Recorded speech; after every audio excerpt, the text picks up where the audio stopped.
Warahmatullahi wabarakatuh. Alhamdulillah rabbil alamin wassalatu wassalamu ala asyrafil anbiya wal mursalin wa ala alihi wa sahbihi ajma'in. Asyhadu an la ilaha illallah wahdahu la syarika lah wa asyhadu anna Muhammadan abduhu wa rasuluh. Allahumma shalli ala Muhammad wa ala ali Muhammad. Rabbi shrah li sadri wa yassir li amri wahlul lisani yafqahu qawli, amma ba'du. Al-Fatihah. أعوذ بالله من الشيطان الرجيم. بسم الله الرحمن الرحيم. الحمد لله رب العالمين الرحمن الرحيم مالك يوم الدين إياك نعبد وإياك نستعين اهدنا الصراط المستقيم صراط الذين أنعمت عليهم غير المغضوب عليهم ولا الضالين آمين. بسم الله.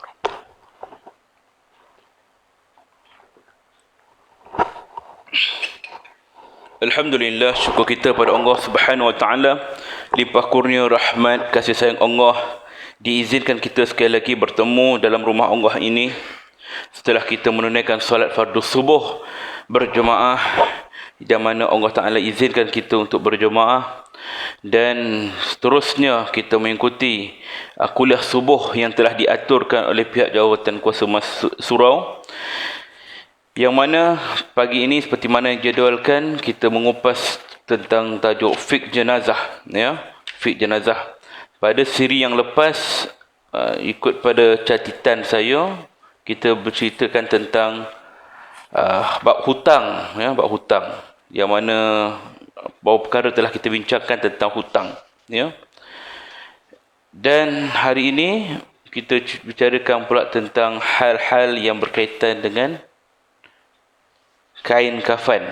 Berapa helai, ya. Siri yang lepas kita bincang tentang bab hutang dan tentang hal perkara mencium jenazah. Baik.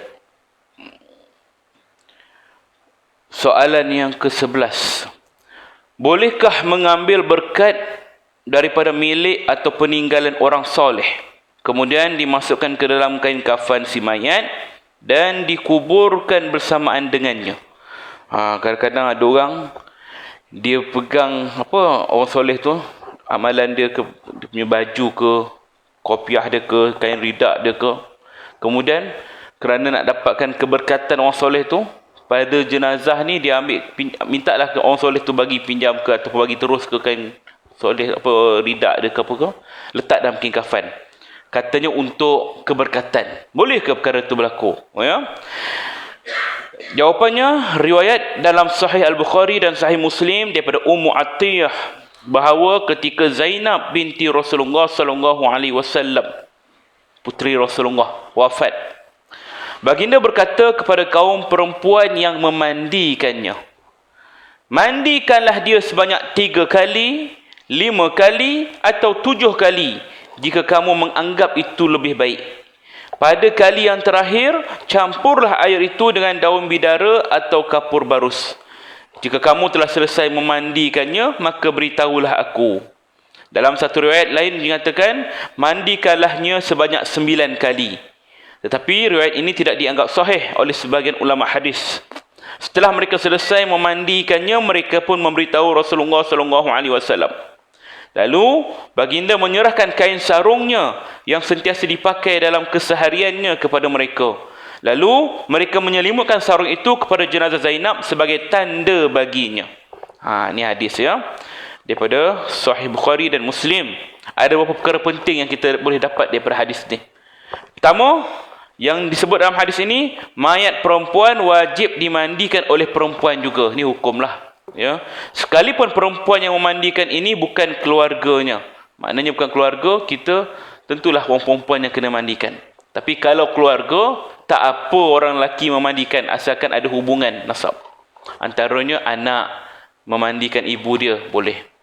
Antaranya adik-beradik memandikan adik-beradik dia, boleh. Tapi itu dalam kawalan juga, ada batas-batas dia, ya. Memandikan mayat disunahkan sebanyak 3 kali, 5 kali atau 7 kali berdasarkan kepada hitungan ganjil. Inilah sunnah Rasulullah SAW. Bab ni kadang-kadang orang salah anggap. Disebut 3 kali, 5 kali, maka dia pun mandi 3 kali, 5 kali itu dengan pandangan, satu mandi wajib, kemudian mandi sunat, kemudian mandi jenazah. Kan 3 kali, kata dia.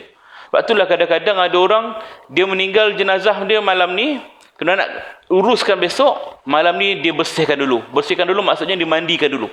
Katanya ini baru yang kali pertama, sebab dia ni dalam keadaan hadas. Kemudian jatuh pula hari Jumaat, mandi sunat pula kali kedua. Kemudian baru mandi jenazah. Oh, jenuh gitu kan. Cuba bayangkan kalau time tu hari raya, kan? Hari raya, mandi hadas satu. Kemudian jatuh pula hari Jumaat, mandi sunat Jumaat. Kemudian mandi hari raya pula, kan? Kemudian barulah mandi jenazah. Kan jenuh gitu, kan? Maknanya kefahaman kita lain daripada situ. Saya pernah jumpa dalam keadaan begini, satu tempat di daerah Kelang, ya. Jenazah HIV, dia meninggal ke hospital. Jadi kalau jenazah HIV ni, biasanya pihak hospital menasihatkan waris untuk uruskan di hospital.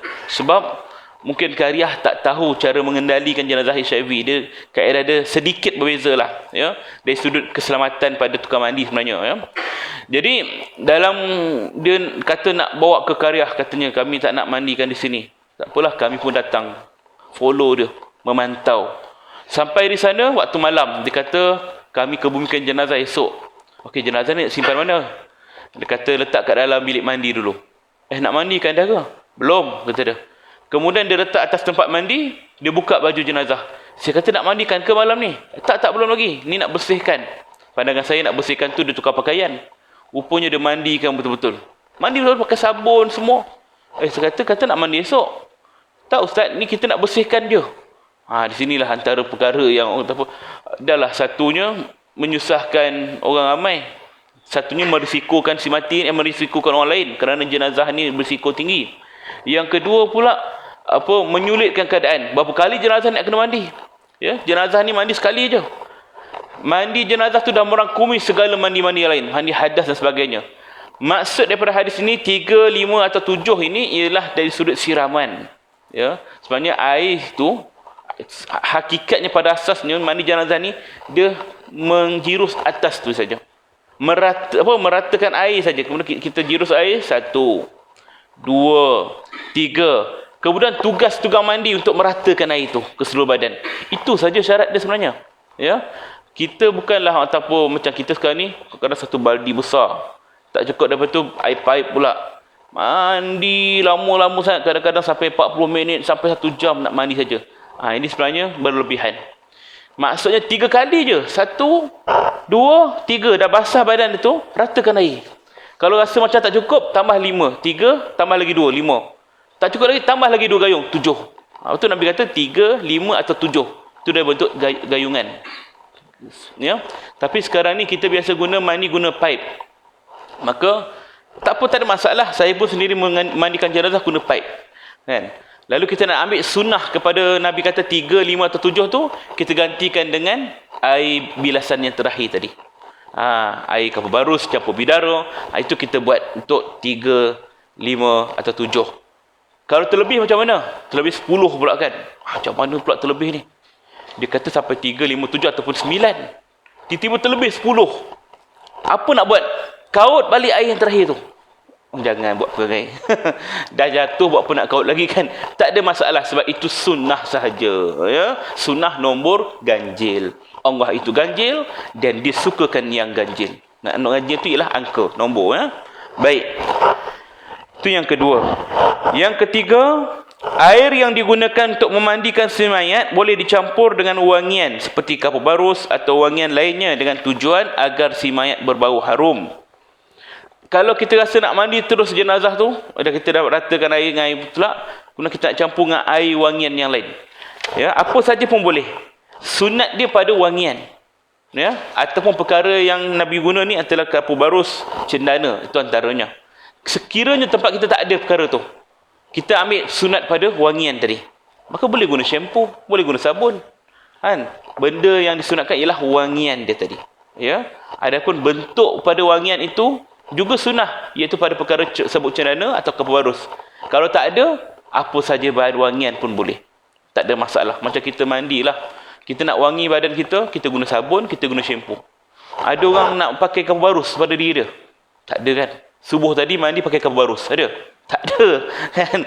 Sebab kita tahu tu sesuai untuk jenazah. Ya, tapi pada jenazah boleh kita guna sabun ataupun syampu, tak ada masalah. Ya. Tujuannya agar si mayat berbau harum.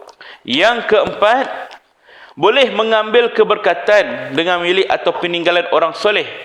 Namun sejauh yang kami ketahui, ia hanya berlaku bagi milik atau peninggalan Rasulullah SAW sahaja.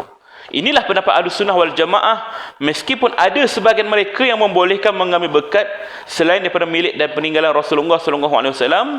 Pengambilan berkat ini hanya dikhususkan pada pakaian, rambut dan kuku Rasulullah SAW, dan tidak boleh mengambil berkat daripada benda-benda selain daripada itu. Maknanya jumhur ulama kata tak bolehlah ambil, dia hanya khusus pada Nabi saja. Namun ada juga ulama sebahagiannya kata boleh. Ya, sebab perkara itu Nabi sebut al-ulama warisatul anbiya. Ulama itu pewaris Nabi. Maka kalau Nabi buat itu menandakan bahawa nak mengambil sebagai tanda tabaruk, kan? Maka kita boleh juga ambil pada pakaian-pakaian ini orang soleh. Ya, terpulang pada kita nak pegang yang mana yang kita rasa relevan. Ya, jadi kalau rasa tempat tu macam orang pandang sinis, orang pandang boleh jadi fitnah dan sebagainya, maka elakkanlah perkara itu. Ya, jadi sebenarnya apa pun bergantung pada amal soleh kita. Walaupun orang tu letaklah sarung jubah Imam Sudais Mekah, kan, serban dia dipakaikan pada mayat pun, tapi kalau orang tu pelaku maksiat, berdosa besar pada Allah, tetap juga akan diazab. Ya, berbalik kepada amal soleh kita, bagaimana kita bawa diri kita kat dunia ini. Baik, itu tentang hadis yang tentang soalan yang ke-11. Ya, ada soalan tentang bab tu? Ada? Tidak ada. Baik, dia tak serancak soalan hutang pada bulan lepas, kan? Soalan hutang tu je dah dekat 40 minit kita bincang, ya. Soalan yang ke-12, berapa helaikah jumlah kain kafan untuk si mayat? Berapa helai, ya? Yang wajib tu berapa helai?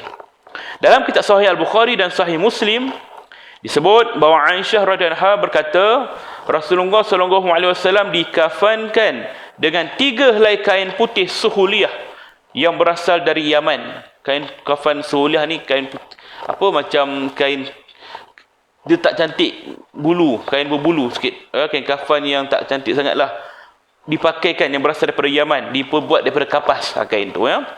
Jadi jumlah kain yang dikafankan kepada si mayat adalah 3 helai kain berwarna putih. Mengikut pendapat ahli sunnah wal jamaah, dibolehkan mengkafankan si mayat dengan kain jubahnya, dan dibolehkan pula mengkafankannya dengan bajunya, dengan syarat bersih dan suci. Walau bagaimanapun, kain kafan disunnahkan berwarna putih. Maknanya, kita ambil yang pertama, kain kafan berapa helai? Sunatnya 3 helai. Kerana Rasulullah SAW dikafankan dengan 3 helai kain. 3 helai kain. Ya. Adapun yang wajib, tadi kita sunat. Yang wajib apa helai? Yang wajib sehelai. Dengan syarat menutup aurat jenazah. Kalau kita kata sehelai itu dah cukup, dah tutup aurat, kita pakai kain yang tebal. Kain selimut misalnya yang tebal. Tutup badan mayat. Dah menutup bentuk badan dia, dah menutup aurat dia, orang tak nampak kulit dia. Maka dah melepas dah syarat kafan. Sebab syarat kafan tu ialah menutup aurat si mati. Lalu 1 helai pun dah cukup. Namun sekiranya kita guna kain kafan yang biasa kita guna untuk kafan mayat tu, dia nipis, sehelai tak cukup, nampak aurat dia, maka kita jadikan dia 3 helai. Itu boleh. Ya. Dalam hadisnya juga sebut tentang, dalam perbahasan ini juga sebut tentang kain kafan ini boleh digunakan kain jubahnya. Apa saja color pun boleh. Dari sudut hukum boleh. Ya, macam contohnya saya pakai jubah ni. Kemudian bila meninggal, orang pakaikan saya dengan kain ni. Boleh, tak ada masalah. Sebab syaratnya ialah menutup aurat. Dengan syarat bersih dan suci. Settle. Ya. Dan boleh juga guna baju yang biasa kita pakai. Baju apa pun. Macam kita pakai baju Melayu ke, nak pakai kemeja ke. Boleh tak? Boleh juga, kan. Tapi pelik lah orang tengok, kan. Kan. Pakai coat tie dah macam dah macam Cina lah, kan. Letak pula dalam kasket tu, kan, yang ada cermin. Usah lain lah pula, kan. Ya, jadi jangan kita menongkah arus kita. Ya, al-adatu muhakkamah. Kawit Fit menyebut adat ataupun kebiasaan masyarakat itu menjadi sandaran hukum. Kalau adat kita tak biasa macam tu, janganlah buat macam tu. Kita biasa kafan, buatlah kafan, kan. Jangan saja nak menongkah arus. Ustaz kata boleh, saja nak pakai tie, pakai coat, kan. Ini dah menongkar harusnya. Dari sudut hukum boleh. Tapi al-adatu muhakamah, adat tu menjadi sandaran hukum. Boleh menjadi fitnah, takut jadi dosa pula pada kita kan. Sengaja nak buat kelainan kan. Maka sunnahnya warna kain putih. Kalau selain daripada kain putih boleh tak? Boleh. Arwah ni suka warna pink kata dia. Arwah abah ni suka warna pink. Kereta dia, rumah dia, bilik dia semua. Arwah abah dia, ke mak dia, mak abah suka warna pink. Boleh tak nak kafan gunakan warna pink? Boleh, ya. Tapi bergantung pada keadaan. Hukum berubah mengikut pada keadaan. Sekiranya tak ada kain putih, yang ada memang warna pink je, maka hukumnya harus. Boleh. Yang kedua, sekiranya kain putih ada, tapi sengaja nak guna warna pink, maka hukumnya makruh. Ya. Yang ketiga, sekiranya kain putih ada dan kain berwarna yang lain yang tidak menyerlah pun ada, tapi sengaja pakai kain yang bercorak pula.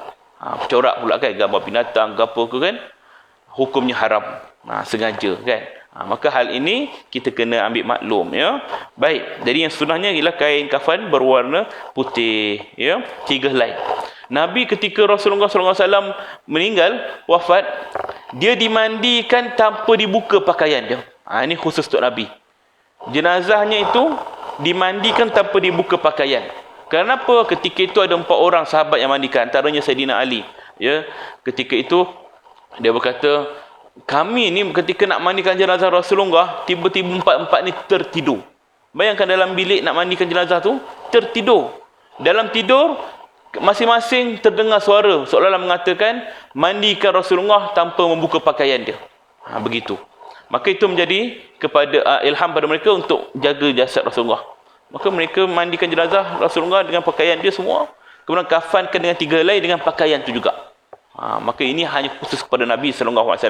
Kerana Abu Bakar Siddiq pernah berkata, Rasulullah SAW ini sungguh suci, baik semasa hidup, apatah lagi ketika dia meninggal dunia. Dia dalam keadaan suci saja. Ya, berbeza dengan kita ni. Orang awam tak begitu, ya. Umatnya tidak begitu. Kena mandikan, kena tukar pakaian semua. Kena ratakan air, ya. Baik. Kalau lebih macam mana? 3 helai nak buat 5 helai kain, boleh. Jenazah wanita perlu dilebihkan kain kafannya sekiranya 3 helai tidak mencukup untuk tutup aurat dia. Satu lagi, ketika nak kafan jenazah ni, jangan terlalu ketat. Kadang-kadang orang ni dia tarik kan, nampak bentuk lekuk dia tu kan, macam dia balut nangka, padat, ya. Memang nampak kemas, nampak tegang kain kafan tu, tapi sebenarnya menyakiti jenazah. Sebab tu jangan kita ketat-ketat. Kain kafan ni umpama selimut.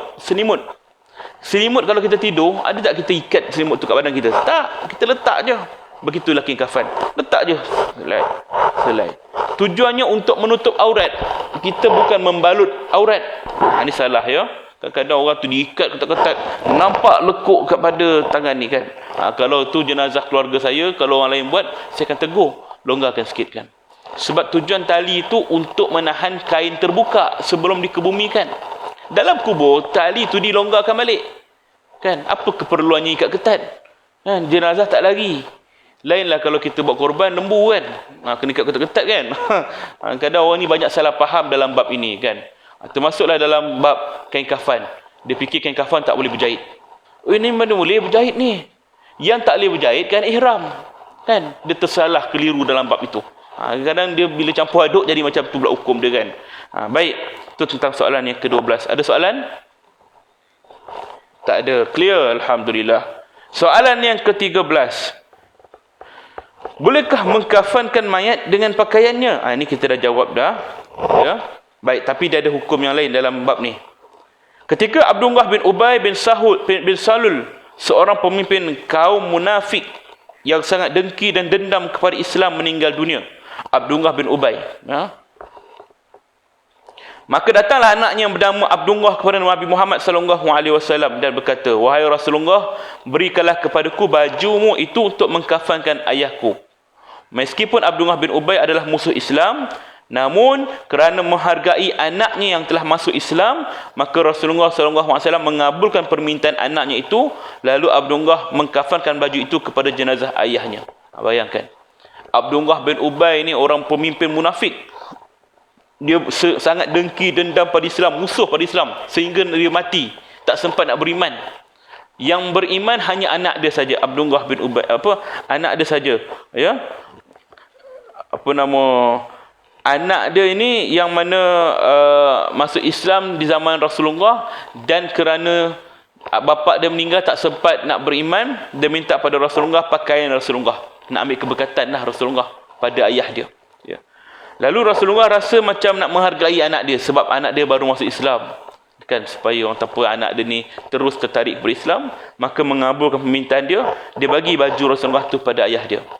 Berdasarkan hadis ini, Al-Imam Bukhari menyatakan bahawa mengambil pakaian itu dijadikan kain kafan bagi si mayat adalah dibolehkan. Imam Bukhari sentuh tentang kain kafan, menggunakan baju, boleh. Rasulullah SAW juga ikut menghantar jenazah Abdullah bin Ubay ini ke kubur. Ni pemimpin kaum munafik ni, dendam pada Islam. Tapi Nabi ikut juga hantar jenazah dia ke kubur.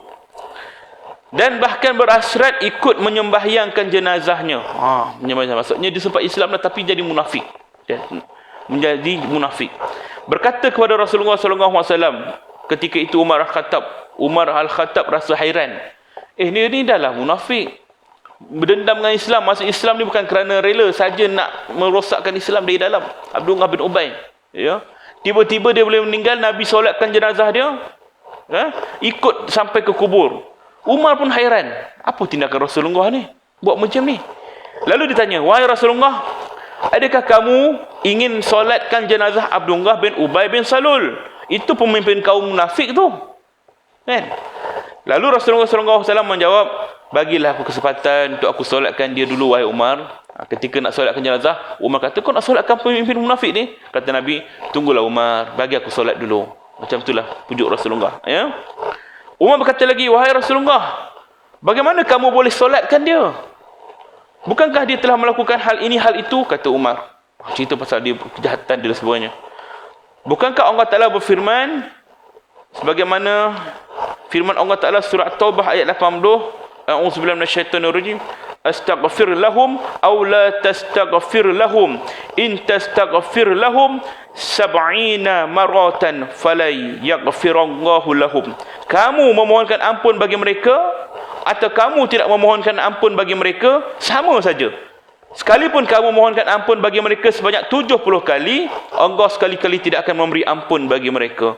Yang demikian itu adalah kerana mereka kafir kepada Allah dan Rasulnya, dan Allah tidak memberi petunjuk kepada kaum yang fasik. Surah Taubah ayat 80. Umar membacakan ayat ini kepada Rasulullah SAW.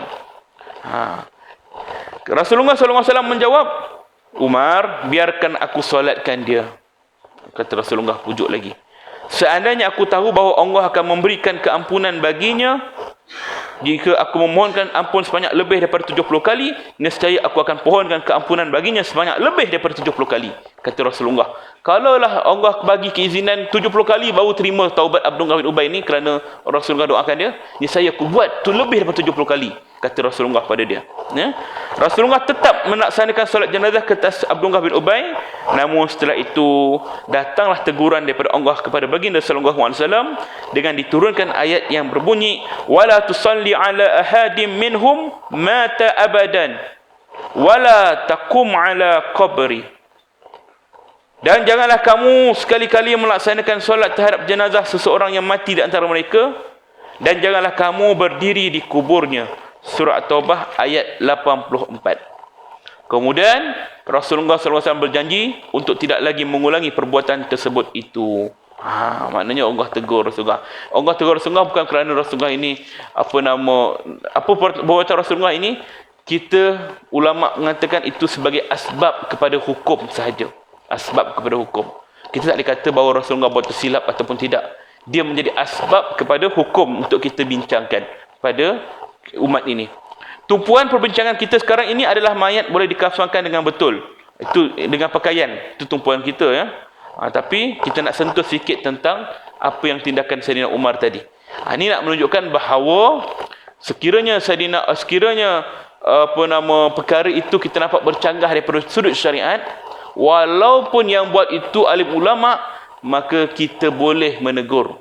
Boleh. Tapi dengan cara Saidina Umar tidak menegur secara berdepan. dia menegur Rasulullah secara sendirian. Ini tindakan yang baik. Ya. Kata Imam Syafi'i, aku suka orang yang menegur aku secara sembunyi-sembunyi. Kerana ketika itu dia memuliakan aku. Dan aku tidak suka orang yang menegurku secara terbuka, kerana ketika itu dia menghinaku. Itu salah, ya. Jadi Sayyidina Umar, dia tegur Rasulullah, dia tarik Rasulullah ke tepi, dia cakap, Rasulullah, aku nak solat jenazah Abdullah bin Ubay ni. Orang tak tahu apa benda Sayyidina Umar cakap dengan Rasulullah ni. Ini adab, ya. Maknanya dua perkara. Pertama, boleh tegur sekiranya orang tu nampak macam lain sikit cara dia, kaedah dia, kan. Macam tuan-tuan tengok saya lain macam je penyampaian ni, kan. Tak betul dia, kan. Tuan-tuan boleh tegur, tak ada masalah, kan. Rasa siapa saja, asatizah ke, kita kena tegur sekiranya nampak macam bertentangan ataupun ada macam tidak jelas kekurangan dan sebagainya, boleh tegur, tak ada masalah, kan. Satunya bagi kefahaman pada kita juga, dan yang kedua sekiranya dia salah, boleh kita betulkan, ya. Yang kedua ialah sekiranya nak menegur bukan saja pada orang alim, termasuklah sahabat kita yang lain-lain pun nak tegur, tegurlah secara kita bersemuka dengan dia. Jangan kita tegur di depan orang ramai. Aib dia jatuh, malu dia, menghina dia, ya. Ini salah. Baik. Itu tentang perkara yang dibuat, ya. Adapun perbuatan Rasulullah menyolatkan orang munafik ini, itu hanya khusus pada Rasulullah saja. Kita solatkan orang yang buat maksiat, kita kenal orang ni tak pernah solat pun, dia ni minum arak, selalu pergi kelab malam, tiba-tiba meninggal, ni tak boleh, orang munafik, kita tak nak solatkan dia. Itu bukan tugas kita untuk menghukum dia. Kita kena solatkan jenazah dia juga, ya. Sebab yang tadi khusus pada Rasulullah. Rasulullah saja yang boleh nak solat ataupun tidak orang tu. Kita umatnya kena solatkan jenazah kalau kita yakin dia orang Islam, ada bukti dan sebagainya, ya.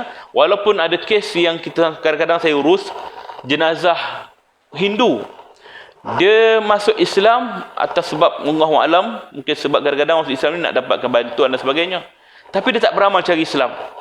Keluarga dia pun kata dia tak pernah semayang pun, dia ni ikut kami pergi kuil apa semua, tiba-tiba dia meninggal, tapi dokumen dia tulis Islam. Maka dalam hal ini ikut pada prioriti kita, utamaan kita, tengok pada dia punya dokumen. Itu undang-undang, ya. Maka kalau di Islam, urus cari Islam, mandi, solat, kafan, semua kita buat macam biasa, walaupun dia tak pernah beramal cari Islam, ya. Itu tugas kita. Yang menghukumnya adalah Allah, kita laksanakan sahaja. Baik. Kedua, boleh mengambil berkat. Mana tadi? Yang kedua, Ibnu Mubarak, seorang ahli hadis yang zuhud lagi taat beribadah, memiliki sebuah pakaian yang selalu digunakan ketika melaksanakan salat tahajud pada waktu malam. Ketika menjelang kewafatannya, dia berwasiat agar dia dikafankan dengan pakaian tersebut. Katanya, jadikanlah pakaianku ini sebagai kain kafanku nanti jika aku telah meninggal, sebab aku seringkali melaksanakan solat dan qiyamul lail dengan memakai pakaian ini. Ibnu Mubarak, ahli hadis yang zuhud, dia selalu beribadat.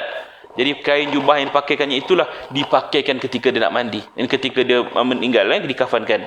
Maka boleh? Boleh. Ibnu Qayyim dalam kitab Madarij As-Salikin berkata, sesungguhnya peninggalan orang-orang soleh akan mendatangkan faedah kepada orang soleh generasi berikutnya, seperti pakaian, serban dan kasut mereka. Bahkan generasi berikutnya akan mengenal pasti bahawa ia adalah milik kepada orang soleh. Begitu juga dengan fasik. Pakaian dan serban mereka menunjukkan kepada kefasikan dan perbuatan maksiat mereka. Ini adalah perkara yang hanya diketahui oleh orang-orang yang bertakwa dan orang-orang beriman. Maknanya, kalaulah kita tak nak kafankan pakaian tu pada orang soleh, kita nak simpan, boleh, tak ada masalah, sebagai kenangan. Sebab tu kadang-kadang kita tengok kat Yaman, Habib-Habib ni, dia meninggal, anak murid dia simpan pakaian dia. Simpan sebagai apa? Sebagai ingat pada dia. Bila kita ingat pada dia, kita pun buat amalan macam mana dia buat. Itu kaedah dia, ya. Adapun kalau nak pakaikan pakaian tu pada dia balik, tak ada masalah ketika dia meninggal dunia. Macam orang meninggal lah, biasanya dia pakai apa? Kain ihram. Ihram boleh tak pakai pada jenazah? Boleh, tak ada masalah. Ni ihram arwah ayah ni, dulu dia pergi haji pakai ihram ni. Boleh, tak ada masalah. Cuma sebagian ulama berpandangan sebaiknya kita manfaatkan ihram tu dengan cara lain. Sebab kalau dipakaikan pada jenazah, manfaatnya sekali.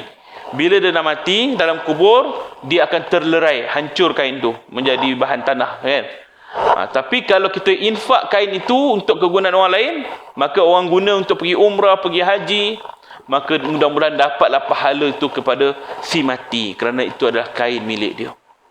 Jadi tengok pada kita lah, terpulang pada kita. Sekiranya kain ihram ada banyak, nak sedekah satu lagi nak pakai pada si mati, terpulang. Begitu juga kain telekung, kan? Kain telekung arwah mak ni boleh tak pakaikan? Boleh, tak ada masalah, pakaikan saja, kan? Tapi kalau hadiah lagi baik. Itu ya maksud dia, ya. Baik, ada soalan tentang hal ni? Okey, tak ada. Baik, kita baca soalan yang ke-14 pula, ya. Baik. Bismillahirrahmanirrahim. Adakah sunnah Rasulullah SAW menjelaskan tentang warna kain kafan? Tadi kita dah sebut dah, kain kafan berwarna putih, ya. Sekejap. Ibn Abbas meriwayatkan bahawa Rasulullah SAW bersabda, "Al-basu bayada fa innaha khairu siyabikum aw min atyabi siyabikum wa kaffanu fiha mautakum." Maksudnya, pakailah pakaian yang berwarna putih kerana dia sebaik-baik warna pakaian bagimu, dan kafanlah orang yang meninggal dunia di antara kamu dengan kain berwarna putih. Hadis riwayat Bukhari, Muslim, Tirmizi, Abu Daud dan Ibnu Majah, ya. Pakaian yang berwarna putih adalah pakaian yang indah, dan dia adalah sebaik-baik pakaian yang baik bagi seorang mukmin. Kita kalau baiknya pakaian kita cari warna putih saja, kan, kalau boleh, kan. Takkan putih saja nak corak-corak, boleh, tak ada masalah, ya. Islam membenarkan.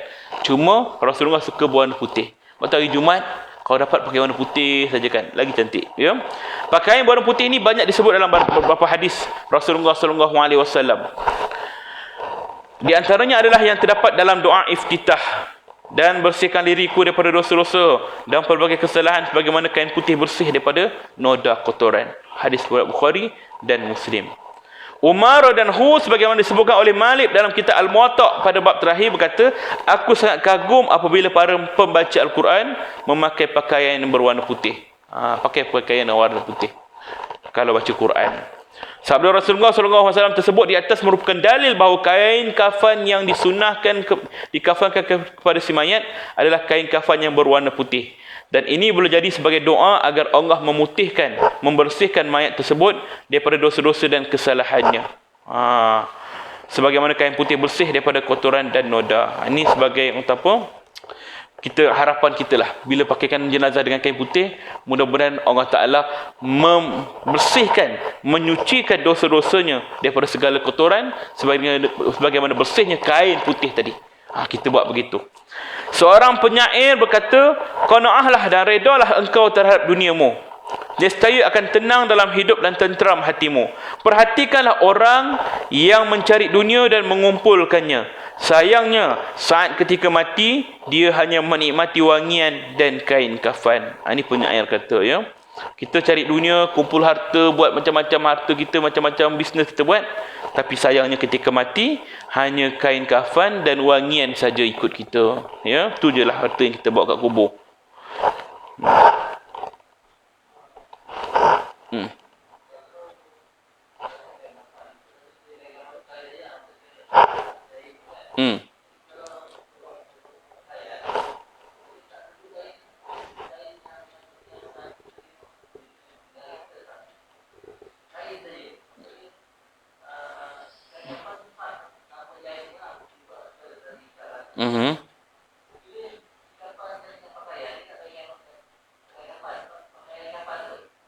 Nama dia tu.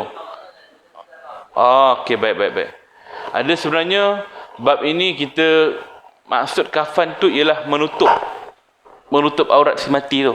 Kita kafankan dia, kita tutup aurat dia. Adapun kita panggil kain tu kerana biasanya kita guna kain. Tapi jarang orang panggil pakaian kafan, baju kafan ke apa, jarang. Tapi dari sudut perbuatannya tu memang betul lah, baju tu lah jadikan kafan. Maknanya begitu. Dia dari segi istilah sajalah. Yang kadang-kadang kita rasa mana orang pakai baju kafan, seluar kafan tak pernah guna, kan. Orang panggil kain kafan aja. Namun sebenarnya istilah kafan tu sendiri ialah maksudnya ialah menutup aurat si mati tadi. Apa saja barang, apa saja kaedah. Wa imma kalau tak ada pakaian, tak ada kain pun, nak guna daun pisang, itu pun digelar sebagai kafan. Daun pisang tutup pada mayat, balut, kan. itulah kafan. Ya. Adapun bagaimana bentuknya itu adalah lebih kepada perkara apa nama barang itu, ya. Allahu a'lam.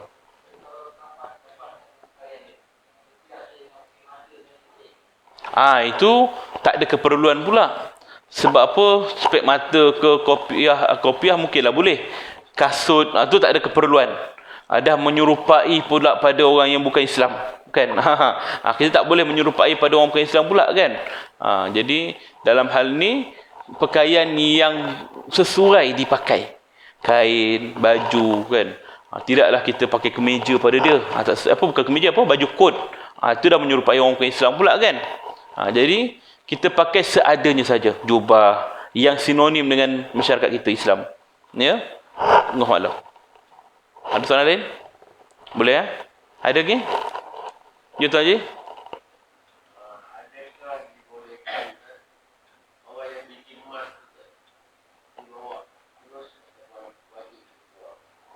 Gigi emas.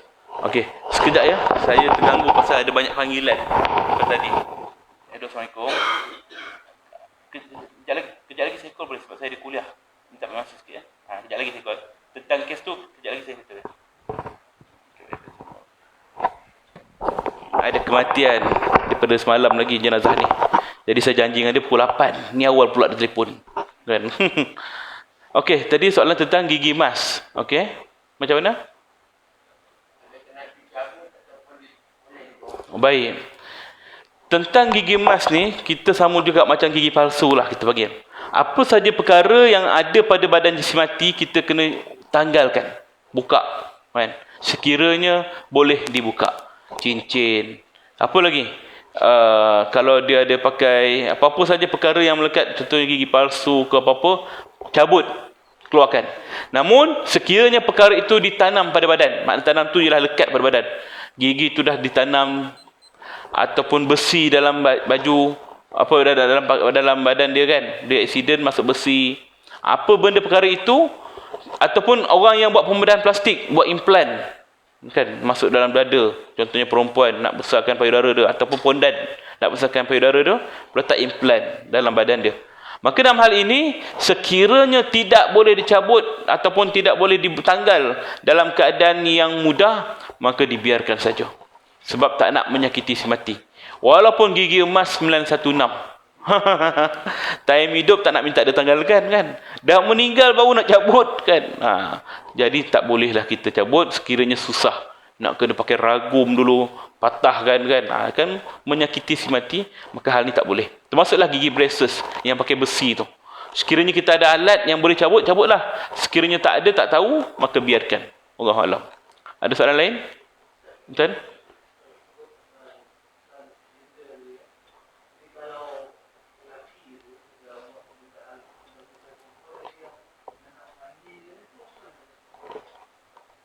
Baik, memandikan jenazah transgender, siapa, kan? Siapa yang kena mandikan jenazah pondan ni? Orang lelaki ke orang perempuan? Pondan yang dah siap renovate, Bukan pondan yang pakai baju perempuan je. Siapa yang kena mandikan? Lelaki ke perempuan agak-agak? Ya, ke lelaki. Dah tukar dah habis. Dah buang habis dah bawah dia tu. Siapa agak-agak? Tetap lelaki. Fitrah dia lelaki, maka lelakilah yang kena uruskan dia. Namun, dalam keadaan dia ataupun mesti menjaga adab. Ya, walaupun dari sudut hukum, auratnya tetap pusat hingga lutut sebab dia lelaki. Namun kerana dia dah mengubah penampilannya macam perempuan, termasuklah bahagian dada yang macam perempuan, maka kita kena tutup bahagian dada juga. Sebagaimana jenazah wanita, kalau orang perempuan nak mandikan jenazah perempuan pun, dia tak boleh dedahkan dada orang perempuan tu. Dia kena tutup bahagian dada sehingga pusat. Tangan saja yang boleh lalu bawah kain untuk meratakan air. Adapun kalau lelaki nak mandikan jenazah lelaki, kita boleh buka bahagian dada, pusat hingga lutut je, kan. Namun bagi pondan, kita lebihkan juga bahagian dada kerana untuk mengelakkan fitnah, musibah. Apa musibah dia? Musibahnya ialah pertama, orang akan nampak, oh macam tu rupa dia, kan. Boleh tahan juga, kan? Contoh, kan? Musibah yang kedua, fitnah pada tukang mandi pula. Ustaz, kenapa lama-lama kat situ? Kita pula kena fitnah, kan? Jadi, untuk mengelakkan perkara itu berlaku, tutuplah. Itu lebih menyelamatkan kita, ya. Wallahu a'lam bissawab. Sebab tu kalau nak mandikan jenazah ni, kena orang yang amanah. Orang amanah. Tak boleh kita dah mandikan jenazah tu walaupun apa saja keadaan rupa paras dia, kita cerita ke orang. Oi, aku mandikan jenazah ni. Ni yang meninggal ni baru ni. Oh, gini mayat dia. Tak boleh. Mengaibkan si mati. Tapi kalau kita nak cerita dalam keadaan umum, maknanya umum, macam saya kata saya pernah mandikan jenazah pondan. Tapi tuan-tuan tak tahu siapa pondan tu.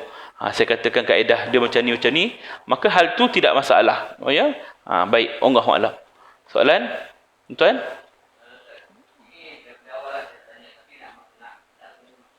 Habis dulu.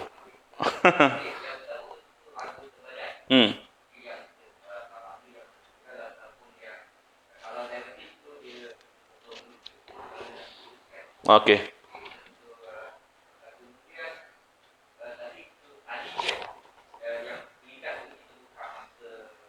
Dalam kubur.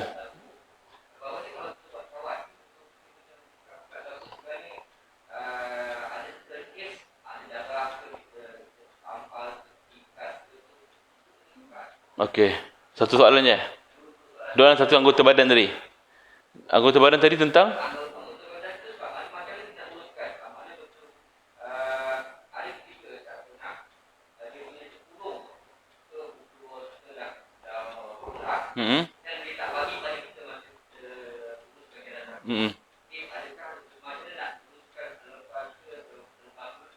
Baik.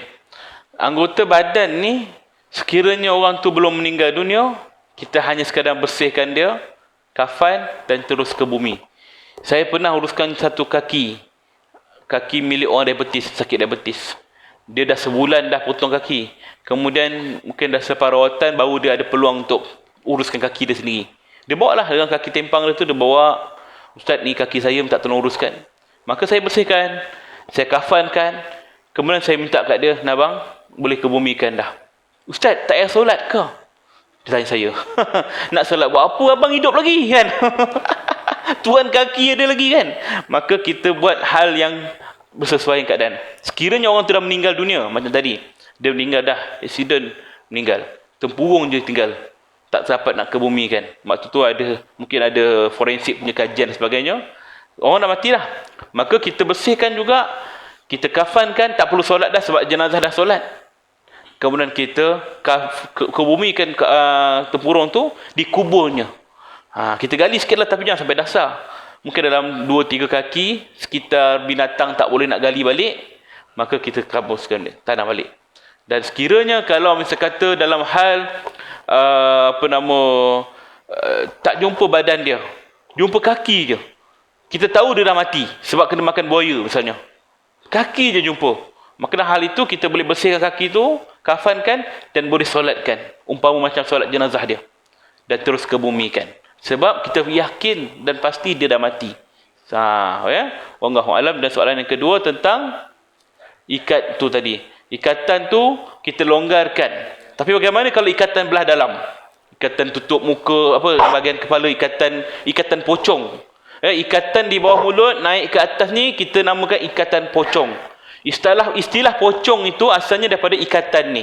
Ikatan ni dapat kat kita panggil badan pucung, fedah pucung, bukit pucung, semua nak dipucungkan. Istilah dia itu pucung Jadi perkara ini sekiranya tidak ada keperluan, maka waktu kita kafan buka. Sekiranya ada keperluan, tak ada masalah. Ketika dalam kubur tak payah kita buka. Sebab itu ikatan dalam. Dan sekiranya dia pakai cawat pun tak perlu buka pula. Macam mana nak selak kain kan? Nak longgarkan cawat dia. Susah pula kan? Tapi sekiranya waktu nak kafan, tangan dia tu kita nak kiamkan, tak perlu ikat. Kadang-kadang orang ikat tangan dia tu kan. Tak perlu ikat. Tak ada keperluan untuk ikat dalam tu.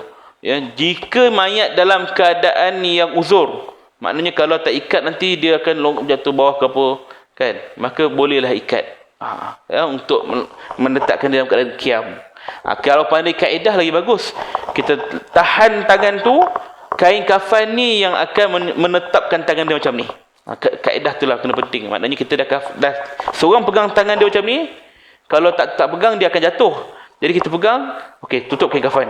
Dia tarik kat sini, dia tarik belah kanan, maka tangan tu akan posisi macam ni juga. Tak payah ikat pun sebenarnya. Tu kaedah sebenarnya. Ya. Maka ikatan dalam badan mayat termasuklah tangan ataupun lutut ataupun dua ujung ibu jari kaki ketika kafan mayat tidak perlu. Tak perlu. Ya. Dan sekiranya ada orang buat demikian, maka dalam kubur tak payah nak longgarkan. Kita longgarkan di luar saja. Nah, macam tu kaedah dia, ya. Wallahu a'lam. Ada soalan lain? Ya. Berkaitan dengan tajuk ataupun apa-apa saja. Okey. Munafik, okey.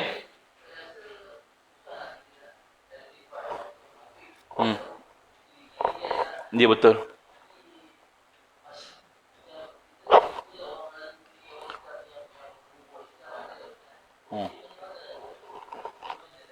Uruskan dia. Baik. Kita dari sudut hal yang kita panggil sebagai apa? Dosa peribadi. Bukan dosa peribadi lah, maknanya macam hal-hal yang berkaitan dengan hati. Munafik, fasik dan sebagainya, maknanya kita nampak ciri-ciri yang disebutkan oleh Rasulullah. Ciri-ciri orang munafik ini ialah orang begini-begini, kan. Bila berjanji dia mungkir, bila beramanah dia gagal. Maka dalam hal ini adalah sebagai cerminan untuk kita, panduan pada kita. Makna kata kita boleh kata diri kita ni berdasarkan hadis tu. Tengok aku ni, bila janji aku ni tak amanah lah, munafik betul aku ni. Macam tu. Itu adalah untuk diri kita, panduan hadis tu. Adapun kita tak boleh tuduh orang, kau ni munafik. Tak boleh. Kau ni fasik. Kita tak boleh melemparkan hukuman pada orang. Kau ni kafir, lagi dahsyat. Tak boleh, ya. Maka hal ini hanyalah Allah Ta'ala yang menentukan. Ya, nak menentukan sama ada dia ni fasik apapun sebagainya. Adapun pada kita, bila kita nampak secara terang-terangan orang ni di Islam tapi dia suka memburukkan Islam, suka menyalahkan orang apa semua, maka dalam hal ini kita sebagai umat Islam, tanggungjawab kita ialah sekadar fardu kifayah, menyempurnakan dia saja. Adapun terpulang pada Allah tentang hukum dia. Itu pulang pada dia. Walaupun secara terang-terangan kita nampak dia ni minum arak, dia suka cakap besar, tak apalah, nanti mati aku tahulah, tu urusan aku dengan Tuhan. Kita nampak kemunafikan dia jelas, kan.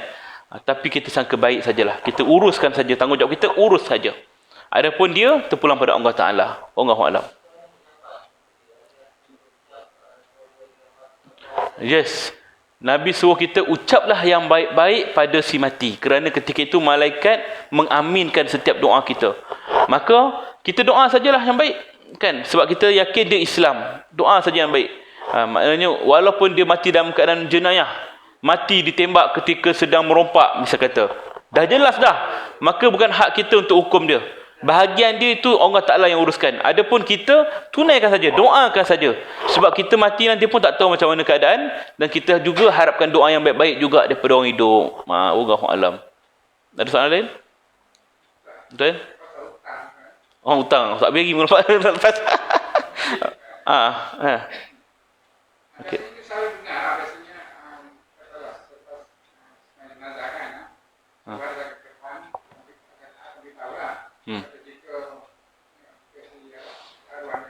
Dia betul.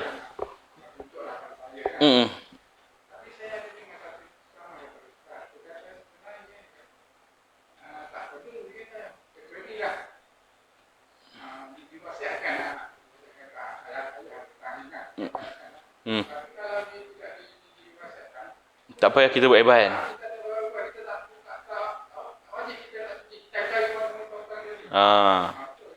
Baik. Sebenarnya dari sudut hukum memang betul, tak wajib pun keperluan seorang waris untuk menghebahkan siapa yang ada hutang boleh tuntut pada kami. Tapi dari sudut ihsan kita pada orang tua, ya, Islam ni datang dengan keadaan Islam, iman dan ihsan, kan? Makna ihsan ni ialah perkara yang selain daripada kita buat perkara yang untuk seolah-olah kita nampak Allah, dan sekiranya kita tak boleh buat macam tu, seolah-olah kita tahu bahawa Allah Ta'ala nampak kita. Itu ihsan pengertian pertama. Ihsan yang kedua ialah kita saling berkasih sayang. Hubungan kita dengan Allah, hubungan kita dengan manusia. Hablum minallah, hablum minan nas. Dan terutamanya pada ibu ayah kita yang kita perlu berbakti, yang telah memberi kita jasa, jaga kita berkecil, kan. Lalu ketika dia meninggal dunia, apa ihsan kita buat pada dia? Apa yang boleh kita buat pada dia selain kita doa pada dia? Maka antaranya ialah menyelesaikan hutang-hutang dia. Maka kita ni sebagai anak, sekiranya ada rasa ihsan pada ibu dan ayah, maka bukan kata wajib, kita cubalah usaha untuk selesaikan hutang-hutangnya agar dia tidak terbeban dekat sana. Ya, dari sudut hukum yang betul kata tak wajib pun nak cari, itu hak, itu hukum ataupun itu adalah urusan dia yang telah ditinggalkan. Kita tak bertanggungjawab pun. Tak ada dosa tu pada kita ke, kita menanggung ke, tidak. Tapi dari sudut ihsan kita. Macam mana kita pun kalau mati nantilah, kalau kita tak sempat bayar hutang, kita pun mengharapkan juga waris-waris tolonglah bayar hutang. Macam tu jugalah kita buat. Ya, maka yang dihebahkan setelah setiap kali lepas solat ataupun sebelum solat jenazah, biasanya pada kita ni buat macam tu kerana dah jadi budaya kita dah. Sebab tu dalam Islam ada kaedah fiqh yang disebut tadi, al-adatu muhakkamah. Adat ataupun kebiasaan itu menjadi sandaran hukum. Orang dah biasa buat, kita buatlah. Sebab perkara itu hal yang baik juga kerana melibatkan tanggungan si mati tadi. Maka kita hebahkan. Jadi tidak ada kesalahan pada bab tu. Allahu a'lam. Okay? Ada soalan lain?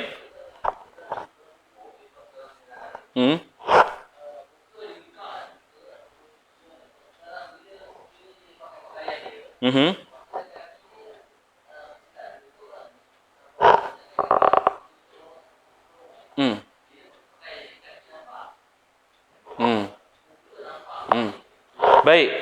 Dia bergantung pada hukum aurat kita. Lelaki pusat yang lututnya. Perempuan seluruh badan termasuk kaki. Maka kalau perempuan kena tutuplah kaki dia tu. Tak sempurnalah kafan dia kalau kaki dia nampak. Tapi kalau lelaki tak ada masalah. Pakai seluar, pakai kain kan, nampak kaki dia pun tak ada masalah. Sebab tu bukan aurat dia. Wallahu a'lam. Ada lagi? Kita ambil pembicaraan? Baik. Ada soalan tambahan? Satu soalan lagi kalau ada? Baik, tak ada. Jadi itulah di antara sebahagian perkara yang berkaitan dengan fiqh jenazah. Banyak lagi yang kita akan bincangkan. Ya, ni baru soalan yang ke-14. Ya, buku ni banyak lagi kita nak bincang. Jadi sekiranya tuan-tuan ada persoalan yang mendatang, tiba-tiba terfikir, time dah tak terfikir, dah balik, ya Allah kenapa lah aku baru ingat, kan? Tuan-tuan boleh cari saya. Kalau ada Facebook, ada IG, search saja Ustaz Undertaker, kan? Ya, Ustaz Undertaker. Sebab apa? Saya satu-satunya Muslim dalam Malaysia ni yang memegang lesen embalming and undertaker. Apa benda tu? Pengawetan dan pengurusan mayat. Ini khas untuk jenazah yang nak bawa balik ke luar negeri. Dia ada kaedah tu.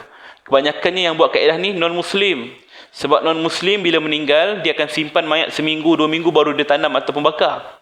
Jadi kaedah untuk melambatkan proses pereputan mayat, dia kena embam, kena awet mayat tu dulu. Maka tidak ada keperluan untuk kita belajar benda ni. Namun kerana dalam waktu kebelakangan ini, bila orang luar, orang asing meninggal dalam negara kita, keluarga nak bawa balik ke luar negara, balik ke negara asal dia. Orang tu Islam, tapi keluarga nak bawa balik ke negara asal dia. Dari sudut hukum sebenarnya kita nak ke bumi kat sini, sebolehnya. Tapi kalau waris nak, hak dia nak tentukan kat mana-mana. Maka jika nak bawa balik, kaedah embam ini diguna pakai. Kena awet juga mayat tu. Sebab prosedur penerbangan, mesti mayat ini tidak ada sebarang cecair. Tak ada cecair. Kena buang. Sebab untuk mengelakkan high pressure dekat atas. Tekanan darah ataupun tekanan tinggi yang ada pada udara atas, kan. Maka kita kena clearkan benda tu. Itu topik dia panjang. Nanti kita akan bincangkan ada masa nanti, insya-Allah. Ya. Wallahu a'lam bisawab. Sekadar itu daripada saya. Minta maaf atas keterlanjuran kata-kata dan masa yang ambil. Mudah-mudahan manfaat untuk kita. Apa yang kita dapat ini dapat sampaikan kepada orang lain juga, ya. Jadi kita tangguh dengan tasbih kafarah dan suratul Asr. Subhanaka wa bihamdik asyhadu an la ilaha illa anta wastaghfiruka wa atubu ilaik. Bismillahirrahmanirrahim. Wal 'asr innal insana lafi khusr illa allazina amanu wa 'amilus shalihat wa tawasaw bil haqq wa tawasaw bis sabr. Bismillahirrahmanirrahim. Alhamdulillahirabbil alamin wassalatu wassalamu ala asyrafil anbiya wal mursalin wa ala alihi washabihi ajmain. Allahumma shalli ala Muhammad wa ala ali Muhammad. Allahumma ighfir lana dhunubana wal walidina warhamhum kama rabbawna shighara. Allahumma inna nas'aluka ridhaka wal jannah wa na'udzubika min sakhatika wan nar. Allahumma faqihna fid din. Allahumma rabbana atina fid dunya hasanah fil akhirati hasanah wa qina adzabannar. Walhamdulillahirabbil alamin. Taqwa minkum. Assalamualaikum warahmatullahi wabarakatuh.